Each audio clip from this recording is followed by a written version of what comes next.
අපි අද කතා කරන්න යන්නේ ජපානයේ හොල්ම පුරාවර්ත ගැන. අංක 1 හනාකෝ-සන්.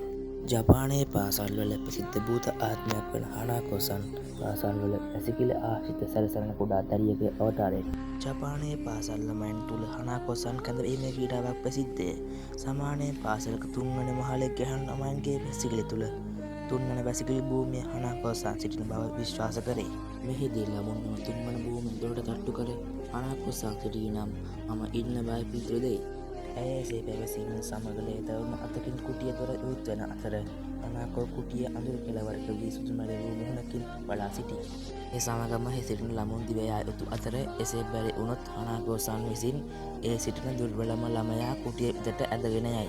හනාකෝ මෙසේ ක්‍රියා කිරීමට හේතුව දුක්බර අතීතයක් ඇත. මේ යෑමට හේතුව ලෙස විශ්වාස කරන්නේ ඇය කුඩා කාලයේ පාසලේ මිතුරන් සමග හැංගෙන සෙල්ලම් කරන අතරතුර ඇය සංගතයේ සිටි පාසල් වැසිකිළියකට පැමිණි මානසික ලෙඩක විසින් ඇය මරා දමා ඇති බවය.